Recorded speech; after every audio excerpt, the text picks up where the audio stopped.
So guys, ano lang, i-share ko lang sa inyo. First employer ko, 2017 ako dumating dito sa Hong Kong. Ang employer ko is dito sa Kennedy Town. Kaharap lang nitong park na to, yung building namin. Ayun lang yung building na yun.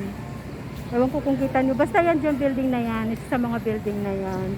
Yung ano ko, yung first employer ko. So, ano lang ako dun guys, 7 months. Kasi hindi ko na talaga kaya. Kinaya ko lang na umabot ako ng 7 months bago ako nag-break contract. Kasi sobra, as in, umiiyak na ako doon gawa ng napakahirap. As naranasan ko yung hirap ko dito sa Hong Kong. So, natutulog ako doon guys is 1 o'clock in the morning.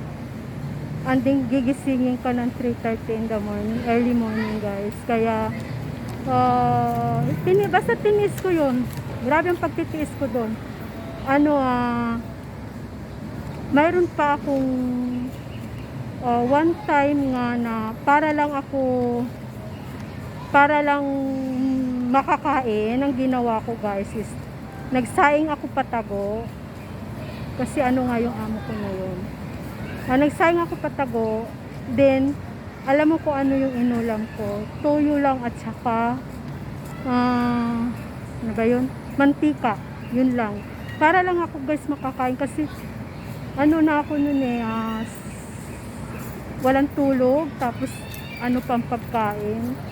So tinis ko yun guys hanggang 7 months. Kaya hindi lahat ng OFW is swerte. Minsan naiiyak ako, pero ayoko umiyak. Inaano ko lang sa inyo guys, sinishare ko lang yung unang sampa ko rito sa Hong Kong. Pero ano lang, lumaban talaga ako.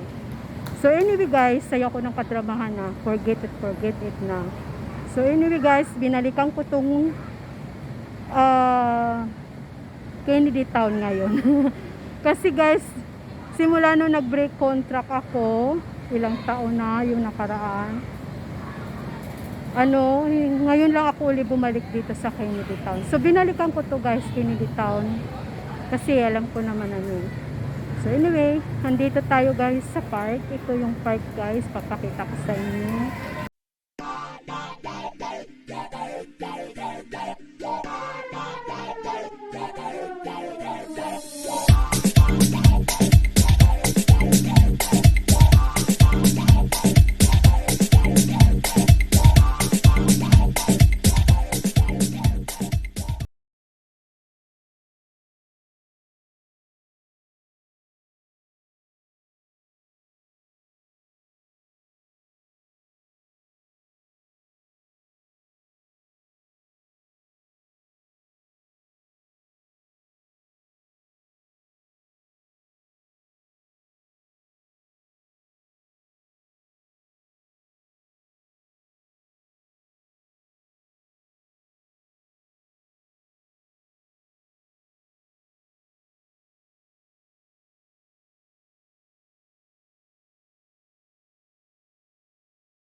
So guys, nandito na kami ni Amia sa seaside ng Kennedy Town.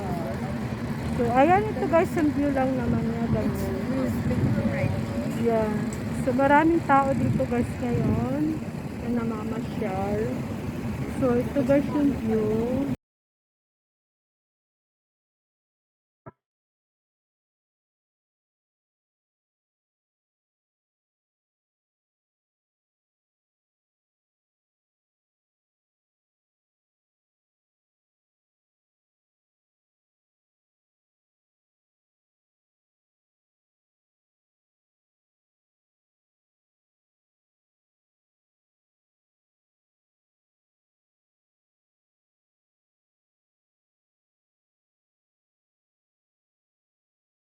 So guys, ngayon naalis na kami dito ni Amia kasi parang uulan siya. So pupunta kami ng mall. Doon muna kami magtatambay sa mall. Maghahanap kami ng mall dito. Anyway, may mall naman siguro dyan.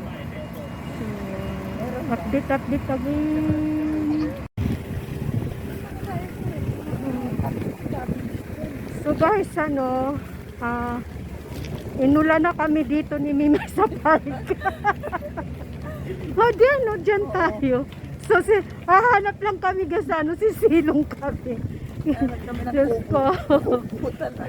Grabe itong dalawang to. Dito, so dito kami guys, nakakita kami ng upuan. So guys, nakahanap kami ni Amiya ng silungan. Ayan. Dito kami sa Ang ganda dito guys, so tingnan niyo yung park. Ayan guys yung view. Ayan. So nagsitakbuhan na guys mga tao, gawa nga ng ulan.